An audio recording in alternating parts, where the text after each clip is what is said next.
Selamat jumpa kembali dalam pelayanan hari ini. Tuhan Yesus memberkati. Yuk kita memuji Tuhan. Tuhan, aku rela. Tuhan, aku rela mengosongkan bejana jiwaku ini dari segala keinginanku dan semua hasrat pribadiku.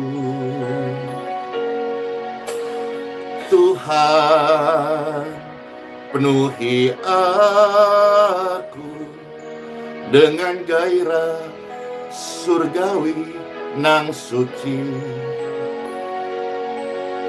agar apapun tak ku ingini lagi, hanya Engkau hartaku abadi. Saat ku pulang menghadap Bapa, hanya Yesus yang ku miliki. Kerinduan hatiku, kehausan jiwaku, dapat ku memandang wajah-Mu. Saat ku pulang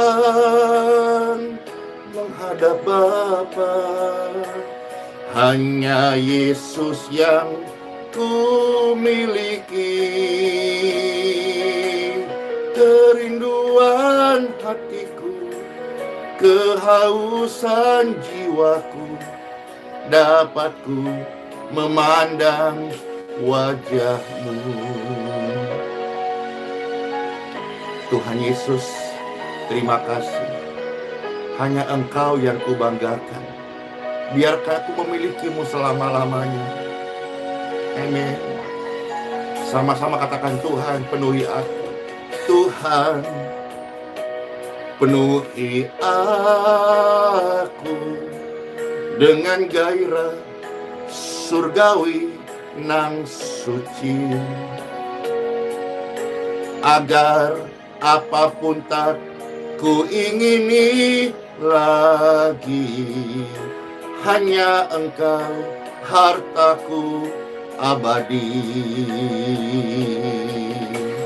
Saat ku pulang menghadap Bapa, hanya Yesus yang ku miliki. Kerinduan hatiku, kehausan jiwaku, dapat ku memandang wajah-Mu. Saat aku pulang Tuhan, saat ku pulang menghadap Bapa, hanya Yesus yang ku miliki. Kerinduan hatiku, kehausan jiwaku, dapat ku memandang wajah-Mu. Kerinduan hatiku, kehausan jiwaku, dapat ku memandang wajah-Mu. Dapat ku memandang wajah-Mu. Kerinduan setiap kita, manusia-manusia rohani, saya yakin dan percaya, tinggal dalam hadirat-Nya, menikmati kasih karunia-Nya, dan hidup setia di jalan Tuhan Yesus. Bapak, Ibu, Saudara-saudara, hidup kita hari ini dalam Yesus, semuanya adalah kasih karunia.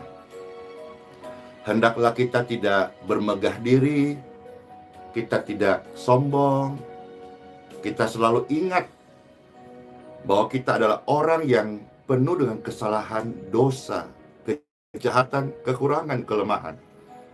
Tetapi Tuhan Yesus menerima kita.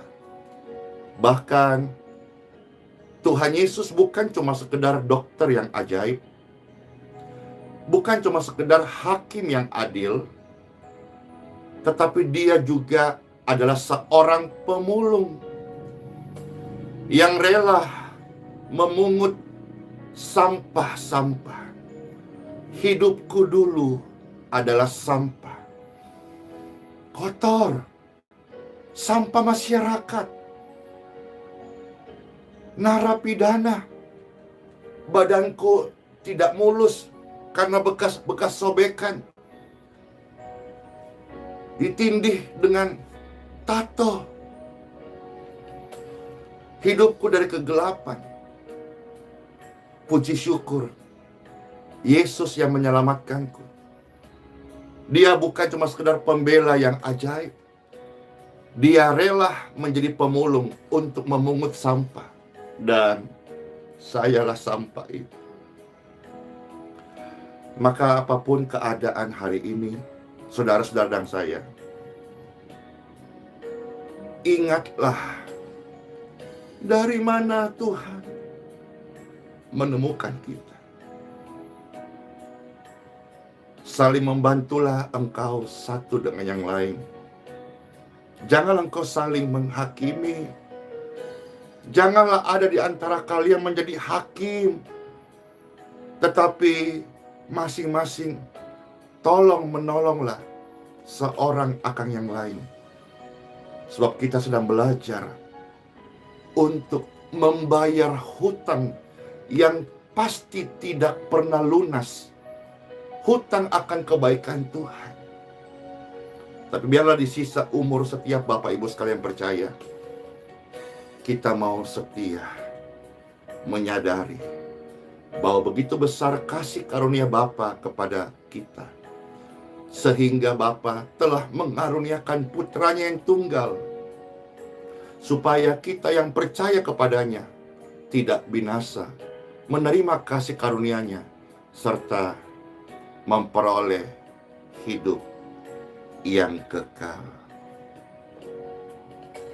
Saat ku pulang menghadap Bapa, hanya Yesus yang ku miliki. Kerinduan hatiku, kehausan jiwaku, dapat ku memandang wajah-Mu. Amin. Hanya Engkau Tuhan. Saat ku pulang menghadap Bapa, hanya Yesus yang ku miliki.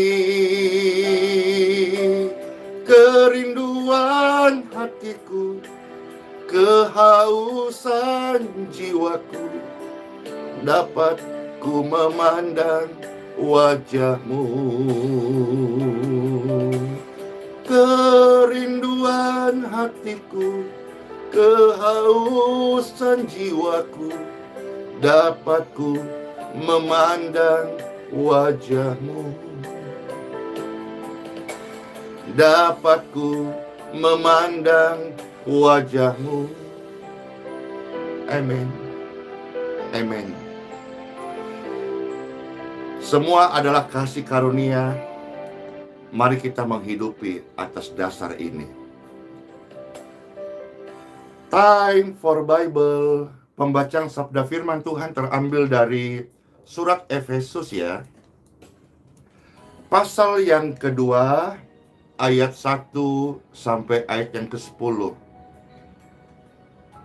Penjelasan tentang kasih karunia sudah sangat banyak.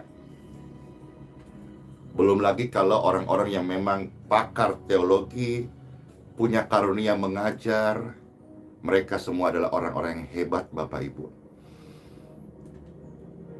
Namun hari ini, pastor ini yang bukan siapa-siapa. rindu membacakan 10 ayat ini dengan harapan dan doa. Roh Kudus menolong setiap pemirsa dan pendengar untuk mendapatkan berkat-berkat rohani. Di dalam nama Bapa, Putra dan Roh Kudus, Tuhan Yesus firman yang hidup, Tuhan Yesus memberkati. Damai sejahtera di hati. Amin. Efesus pasal 2, saudara-saudara, ayat 1-10. Izinnya Pastor membacakan, saudara-saudara sekalian. Semuanya adalah kasih karunia. Kamu dahulu sudah mati karena pelanggaran dan dosa-dosamu. Kamu hidup di dalamnya karena kamu mengikuti jalan dunia ini. Karena kamu mentaati penguasa kerajaan angkasa, yaitu roh yang sekarang sedang bekerja di antara orang-orang durhaka. Sebenarnya dahulu kami semua juga terhitung di antara mereka. Ketika kami hidup di dalam hawa nafsu daging dan menuruti kehendak daging dan pikiran kami yang jahat. Perlu kita mengkontrol pikiran kita dari yang jahat. Sebab pada dasarnya kami adalah orang-orang yang harus dimurkai sama seperti mereka yang lain. Tetapi Bapa yang kaya dengan rahmat, oleh karena kasih-Nya yang besar yang dilimpahkannya kepada kita, telah menghidupkan kita bersama-sama dengan Kristus, sekalipun kita telah mati oleh kesalahan-kesalahan kita.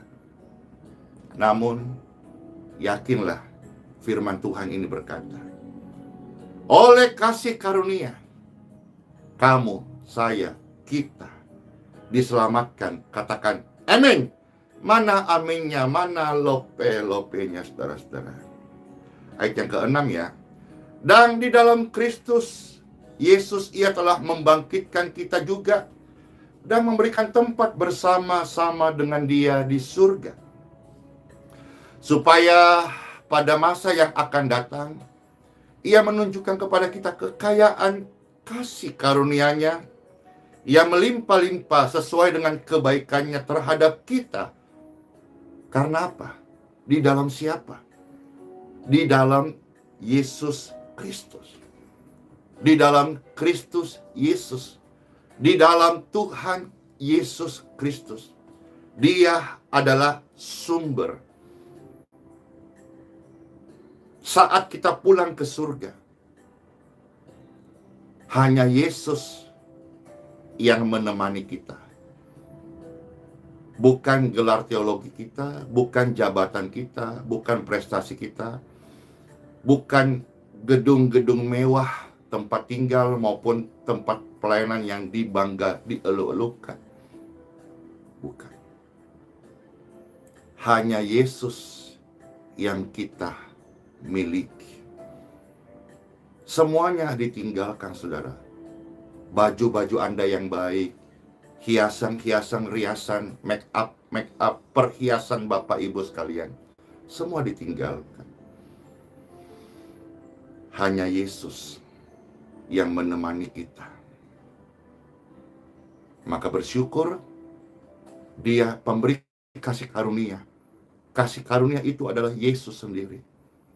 Dia yang menawarkan dirinya, Dia yang mengundang kita. Marilah datang kepada Yesus. Dia pasti menolong, memberi kelegaan dan sukacita. Dia menyediakan pengampunan, dan bahkan ketika kita masih di dalam kandungan, bahkan belum lahir, ketika kita masih berdosa, Dia sudah korbankan dirinya, penebusan, supaya kita menerima kasih karunia-Nya. Ayat 8 dari Efesus pasal 2 ya, sampai 10. Sebab karena kasih karunia kamu diselamatkan oleh Yesus, oleh iman. Itu bukan hasil sekolahmu, bukan juga hasil pelayananmu, bukan hasil baik bentuk wajahmu, bukan hasil banyak gelarmu, bukan hasil banyak prestasimu. Semua oleh karena Yesus. Yesus memberi iman, Yesus memberi keselamatan, Yesus memberi kasih karunia dengan cuma-cuma. Bapak Ibu sekalian, ingatkan akan hal ini. Semua karena kasih karunia. Itu bukan hasil pekerjaanku, itu juga bukan hasil pekerjaanmu. Jangan ada seorang pun yang sombong, merasa lebih dari yang lain. Saya punya karunia ini, karunia itu, karunia C, D, dan seterusnya. Jangan, Bapak Ibu. Kalaupun engkau berjalan di dalam anugerahnya Tuhan, itu adalah pemberian. Setialah, berlomba-lombalah berbuat kebaikan, berlomba-lombalah berbuah. Seorang pelari yang baik, dia tidak memusingkan lawannya. Dia akan fokus lari ke depan untuk menerima mahkota surgawi. Jangan disibukkan hari-hari ini untuk sibuk mengurus orang lain, sementara kita sendiri tidak berkemas-kemas untuk hidup kekal kita. Di dunia ini kita sebetulnya hanya perlu berbuah sambil berkemas-kemas, supaya saat kita kembali ke pangkuan Bapa, kita didapati siap. Jangan hanya kita urus pekerjaan orang lain. Nanti kita menyesal karena hari-hari hidup kita, Tuhan Yesus mengajarku untuk bijaksana dengan hari-hari yang tersedia. Hari ini banyak sekali kesaksian masuk, kesembuhan. Pastor menyadari semua kasih karunia. Ketika kami melayani ada orang sembuh, tidak perlu memuji kami, tidak perlu berterima kasih. Kami pun tidak akan merasa hebat atau GR, karena saya sadar semua adalah pemberian kasih karunia. Ketika kami dihentikan sementara kegiatan yang ada, kami bersyukur, kami percaya, seperti ajarkan di dalam keimanan kita, seringkali kita hadapi namanya konsep pembalikan secara rohani. Secara manusia mungkin kita merasa ini tidak sejalan dengan apa yang kita kehendaki. Tetapi sebagai mata iman dan orang percaya, tidak ada satupun terjadi tanpa seizin Tuhan. Maka kami melihat Tuhan sedang menolong, Tuhan sedang menyelamatkan kita dengan caranya yang ajaib. Ketika orang-orang mengalami kesembuhan, pemulihan, kita pun tidak perlu berbangga diri, itu karena perbuatan kita, tidak. Semua itu only by grace. Sebaliknya, ketika kita melayani orang, mungkin tidak sempat terlayani, bagaimana ya? Tidak perlu juga kita terlalu sedih mendalam. Sebetulnya ini proses pembelajaran Bapak Ibu, karena awal-awal ketika ada orang subuh-subuh yang meminta doa sudah kritis dan pastor tidak melayani karena slow respon, lagi istirahat, ya. Tahu-tahu waktu kita sudah selesai mesbah, kita merespon WhatsApp, kita dimarah, sudah terlambat, sudah meninggal dan sebagainya, hal-hal yang sedih. Awal-awal itu gejolak di hatiku, gejolak. Sampai suatu hari pastor menyadari dan harus berpegang pada prinsip ini, bahwa semua adalah kasih karunia. Saya bukan penentu hidup seseorang, dan saya bukan sumber kesembuhan. Jadi, berkesempatan melayani, ku melayani. Tidak berkesempatan, Bapak Ibu please jangan juga sedih, berharap hanya kepada Tuhan Yesus. Pastor pun demikian. Semua ada dalam rencananya Tuhan. Sambil kita membawa dalam doa, saudara-saudara. Ya, Ketika pastor mendoakan orang-orang belum sembuh, pastor pun tidak perlu merasa malu, tidak perlu sedih. Sekalipun kadang-kadang ada yang mungkin merasa kecewa, karena saya tahu bukan saya sumbernya. Saya hanya manusia biasa, hamba Tuhan, yang membantu mendoakan. Harap jelas di area ini, saudara-saudara. Kesembuhan yang semakin masif hari-hari ini, semakin kuat, itu bukan hasil pekerjaanku. Aku tidak boleh memegahkan diri. Anda pun hari ini merasa punya talenta apa, karunia apa, itu bukan hasil pekerjaanmu. Jangan merasa, gue sudah sekolah S1, sarjana, S2, master, S3, doktor. Kalau ada prestasinya, mendapat gelar terhormat profesor, S4, apa ya? Almarhum. Semua akan menuju ke sana. Maka jangan ada orang yang bermegah. Ingatlah, ingatkan dirimu, saling mengingatkan bahwa semua adalah kasih karunia. Jangan ada orang yang memegahkan diri, karena kita ini adalah buatan ciptaan Tuhan di dalam Kristus Yesus untuk melakukan pekerjaan yang baik yang dipersiapkan sebelumnya. Tuhan mau kita hidup di dalam kasih karunia-Nya. Let's pray. Saat ku pulang menghadap Bapa, hanya Yesus yang ku miliki. Kerinduan hatiku, kehausan jiwaku, dapat ku memandang wajah-Mu.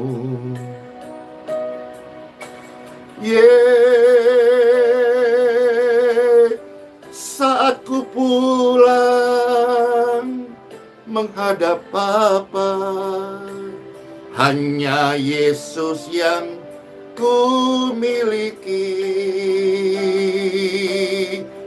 Kerinduan hatiku, kehausan jiwaku, dapat ku memandang wajah-Mu. Time for prayer. Bapak Ibu sekalian, mohon dengan kasih, tolong Pastor Andy angkat dua tangan. Tempat di mana mereka mengangkat tangan, mereka percaya kuasa doa in Jesus name sanggup melawat, menolong, menyembuhkan, dan mengubahkan mereka. Tangan-tangan yang terangkat, Pastor Andy mendoakan in Jesus name. Aliran-aliran kesembuhan mengalir pada tubuhmu. Orang-orang sakit, terimalah kesembuhanmu. In Jesus name, heal, free, clear. Tidak ada yang mustahil bagi Tuhan Yesus. Ketika Dia bekerja, sesuatu yang ajaib sedang terjadi. Segala kecemasan, ketakutanmu, saya perintahkan in Jesus name, go! Diberkatilah hidupmu, diberkatilah kesehatanmu, diberkatilah keturunanmu, diberkatilah keluargamu, diberkatilah pelayananmu, diberkatilah imanmu berbuah-buah lebat untuk kemuliaan Tuhan Yesus saja. Engkau yang terhilang hari ini, kasih karunia Tuhan mengubah hidupmu. Engkau yang putus asa hari ini, kasih karunia Tuhan melawat hidupmu. In Jesus name, in Jesus name, in Jesus name. Soli Deo Gloria, segala kemuliaan bagi Tuhan di tempat yang maha tinggi. Terpujilah Engkau Tuhan Yesus atas karyamu yang ajaib. Doa-doa orang benar sedang mengalir dan melawat jutaan orang. Tuhan, Engkau bersuka cita karena namamu dipuji, ditinggikan, dimasyurkan, diberitakan, dan kasih setiamu mengalir bagi setiap jiwa-jiwa ini. Di dalam nama Bapa, Putra, dan Roh Kudus, Tuhan Yesus, sumber kasih karunia, yang sudah melawat kami, yang sudah memberkati kami, serta memberikan roh kesembuhan bagi setiap tubuh, jiwa, dan roh kami. In Jesus' name, I pray to the Lord. Glory to God. Amen. Woo! Yeay. Senang banget saudara-saudara hari ini bisa bersama-sama kembali untuk melayani saudara. Selamat masuk hari yang baru. Tuhan Yesus Immanuel menyertai kita sampai selama-lamanya. Jangan takut, jangan gentar, jangan putus asa, jangan patah semangat. Bawa dalam doa. Tuhan Yesus itu hidup, dan Tuhan Yesus sanggup menghapus air matamu. Dia sanggup memberi kelegaan beban hidupmu yang berat. Ingat saudara-saudara, pencobaan-pencobaan yang kau alami adalah pencobaan yang biasa, tidak melebihi kekuatanmu. Saat pencobaan datang, Tuhan Yesus setia dan pasti membuka jalan keluar bagi setiap kita. Jangan berhenti percaya, demikian pun jangan berhenti untuk berdoa. Sola fide, hiduplah oleh iman. Shalom, bless you, dadah, bisa close ya. Door.